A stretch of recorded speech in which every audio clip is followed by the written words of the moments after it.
कन्या राशि वालों, आपके लिए शनि भी कुछ ऐसे विशेष तो नहीं हैं और देवगुरु बृहस्पति भी इस वर्ष में थोड़ा सा गड़बड़ वाली स्थिति में रहेंगे। ग्रह तो कभी भी हमेशा अच्छे नहीं चलते, कभी भी बुरे नहीं चलते। Life is all about compromise. हमेशा चीज़ें न्यूट्रल होती हैं। अच्छा भी समय आता है, बुरा भी आता है। यही जीवन का चक्र है और इस चक्र रूपी जीवन में हम चलते रहते हैं। आज की इस वीडियो में कन्या राशि वालों, आपके लिए कुछ विशेष जानना बहुत ज़रूरी हो चुका है, क्योंकि कुछ ऐसी परिस्थितियां मुझे नज़र आ रही हैं। क्या आ रही हैं वो अभी 3-4 मिनट के बाद वीडियो में क्लियर होना शुरू हो जाएगा, जैसे जैसे आगे बढ़ाएंगे वीडियो को। पर दोस्तों, आपके लिए कुछ विशेष हिदायतें आज रहेंगी। 14 मई से लेकर 2023 में और 15 जून 2023 तक, इस एक महीने में भी आपको काफ़ी ध्यान और संयम पूर्वक, धैर्यपूर्वक कार्य करने की आवश्यकता दिखाई पड़ती है। सबसे पहले तो आपको नमस्कार करता हूं, प्रणाम स्वीकार करिए। हमारे YouTube चैनल पर, हमारे Facebook पेज पर, हमारे Instagram से जुड़े रहने के लिए आपका आभार व धन्यवाद देना चाहूँगा। ज्योतिष ग्रहों पर आधारित विज्ञान है। ज्योति प्लस ईश मिलकर के ज्योतिष बना। ज्योति का मतलब प्रकाश, ईश का मतलब स्वामी, और जब ये दोनों मिले तो ज्योतिष बना। और प्रकाश के स्वामी हैं सूर्यदेव, जो इस जगत के स्वामी हैं, एक प्रकार से जो सौर मंडल के राजा हैं, जिनके प्रकाश से पूरा का पूरा संसार प्रकाशित होता है। अग्निकारक ग्रह हैं। अब इस कन्या राशि के स्वामी बुध होते हैं, और बुध देव यहाँ आपको 1 नंबर में बैठे हुए दिखाई दे रहे होंगे at the time of transit, क्योंकि फल तो गुरु की बात का करना है, तो ये गुरु भी आपको यहाँ 1 नंबर में दिखाई दे रहे होंगे, और आपको इसी 1 नंबर में राहु भी दिखाई दे रहे होंगे और सूर्य भी दिखाई दे रहे होंगे। खैर, सूर्य बुध तो आगे निकल जाएंगे, पर गुरु राहु को यहाँ लंबे समय तक एक दूसरे के साथ रहना है। अब यहाँ गुरु राहु का एक चंडाल दोष भी बनेगा। अब इस चंडाल दोष का क्या प्रभाव पड़ेगा, ये भी अभी क्लियर हो जाएगा। पर गुरु आ जाएंगे 6ठे भाव में, और 6ठे भाव में इनका आना, ये सुख साधनों को, प्रॉपर्टी को, ज़मीन को, जायदाद को, मन को, राजनीति को, माँ के सुख को लेकर के 6ठे भाव में आ जाएंगे। दाम्पत्य जीवन से ये दूसरा स्थान होगा, और वैसे अष्टम भाव होगा ये। अब यहाँ पर कुछ चीज़ें अच्छी हैं। क्या है, शुरुआत करता हूँ। पॉइंट वाइज नोट करना, क्योंकि जानना बहुत ज़्यादा ज़रूरी रहेगा। दोस्तों, सबसे पहला पॉइंट रहेगा, आपका परिश्रमी जीवन हो जाएगा। इस देवगुरु बृहस्पति के परिवर्तन के बाद में आपके स्ट्रगल बहुत ज़्यादा रहेगा, ये पहला है। दूसरा महत्वपूर्ण पॉइंट आपके लिए हो जाएगा कि आपका जो व्यापार है ना, उसमें उथल फुथल होगी, इसलिए थोड़ा ध्यान रखना पड़ेगा। अब यहाँ पर जो भी एग्रीमेंट साइन करोगे, समझौते करोगे, उसको खुद मॉनिटर करने की कोशिश करना, और बहुत ध्यान से। किसी भी चीज़ को लाइटली मत लेना, किसी भी चीज़ को बहुत हल्के में लेते हुए काम मत करना कि दूसरे पे डाल दिया। तीसरा महत्वपूर्ण पॉइंट है परिश्रम व संघर्ष। जब इन दोनों का मिश्रण आपके लिए होगा, तो जाकर के आपके को सफलता प्राप्त होगी। तो ये दोनों चीज़ें साथ में चलेंगी। परिश्रम द्वारा आपको कार्यक्षेत्र में सफलता मिलेगी।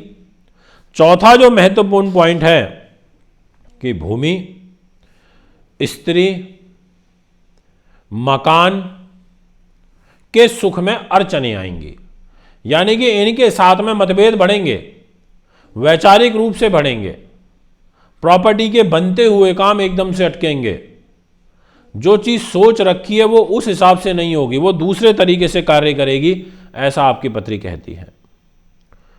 5वें पॉइंट में पारिवारिक सुख के अंदर भी कमी देखने को मिलेगी। इस बात का भी बखूबी आपको ध्यान रखना पड़ेगा। 6ठा जो पॉइंट रहेगा ना दोस्तों, वो है आय तो होगी, परंतु खर्चे ज़्यादा बढ़ेंगे, क्योंकि यहां आप 1 नंबर लिखा देख रहे हैं, यहां देवगुरु रहेंगे और सीधा इधर देखेंगे 5 नंबर राशि को, खर्च के घर को, 12वें स्थान को। तो कोई दंड लग सकता है, कोई सरकार से दंड लग सकता है, खर्चे एकदम से बढ़ सकते हैं, अनप्लान्ड हो सकते हैं। इस प्रकार की ग्रह स्थिति यहां पर इशारा कर रही है, इसलिए इस चीज का भी थोड़ा सा ध्यान रखना। स्त्री को पुरुष से और पुरुष को स्त्री से नुकसान हो सकता है, ऐसा आपकी पत्री यहाँ पर इशारा कर रही है। यहाँ से देवगुरु बृहस्पति की इस धन के घर में, परिवार के घर में, वाणी के घर में, विद्या के घर में, आजीविका के घर में, धन संग्रह के घर में, मित्र के घर में, कला के घर में, स्वर के घर में, संगीत के घर में दृष्टि पड़ रही है, पर पड़ शत्रु राशि पर रही है। बहुत इन सब चीज़ों में आपका स्ट्रगल बढ़ जाएगा और ज़्यादा स्ट्रगल करने के बाद आपको जो परिणाम है वो कम मिलेंगे।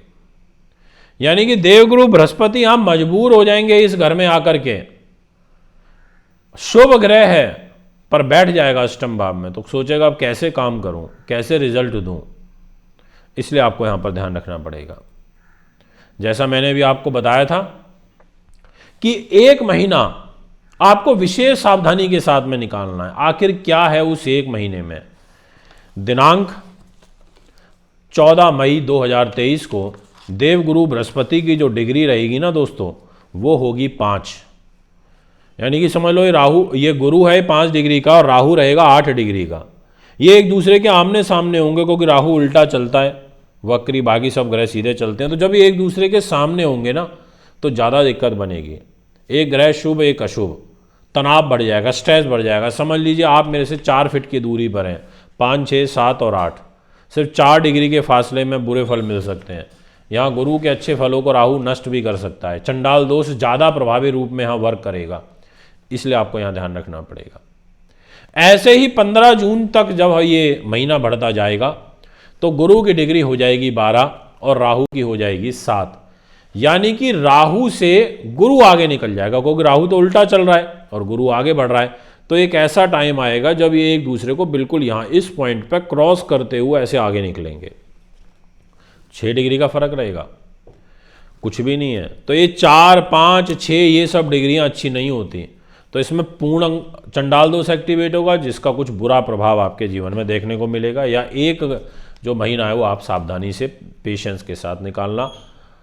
जो ऊपर मैंने तमाम बातें आपको बोली हैं, इनमें तो विशेष ध्यान रखना ही है। इसके अलावा आपको डिप्रेशन अपने ऊपर नहीं हावी होने देना है, उदासीन प्रवृत्ति से आपको बाहर निकलना है। आपको किसी निकट बंधु से कष्ट हो सकता है या कोई संतान से संबंधित तनाव आपको हो सकता है। मन में विभिन्न प्रकार की जो दुश्चिंताएं हैं वो आपको सताएंगी। आपको किसी प्रियजन से दूर होने का जो दुख है वो पहुंचेगा। धन हानि का हो जाना, कोई चोरी डकैती हो जाना, कुछ इस प्रकार के ऐसे भय यहाँ पर उत्पन्न होंगे। उदर विकार एवं कोई गुप्त रोग हो जाना, गुप्त शत्रुओं का भय बराबर बने रहना, मान सम्मान को हानि पहुँचना, धन का अपव्यय होना, विशेष रूप से माता पिता के स्वास्थ्य पर नुकसान होना, शुगर की, अगर लीवर की प्रॉब्लम आपको चल रही है तो उसमें विशेष ध्यान रखना, व्यर्थ की दौड़ भाग ज़्यादा होना, धन खर्च होना, ऐसे योग बनेंगे। और जब 30 अक्टूबर को यहाँ से निकल जाएंगे राहु ग्रह और इधर 12 नंबर में आ जाएंगे तो गुरु अकेले हो जाएंगे। फिर अकेले होकर जब रिजल्ट देंगे तो थोड़ा कम रिजल्ट देंगे, बुरा। फिर 30 अक्टूबर से और 1 मई 2024 तक देवगुरु यहाँ मेष राशि में रहेंगे। दोस्तों, अगर आप भी अपनी कुंडली बनवाना, दिखवाना, पूजा पाठ, रत्न लेना चाहते हैं या 11 से 15 अप्रैल 2023 तक मुंबई में मिलना चाहते हैं तो संपर्क कर सकते हैं। अभी आपसे ज़्यादा चाहता हूँ। नमस्कार, धन्यवाद।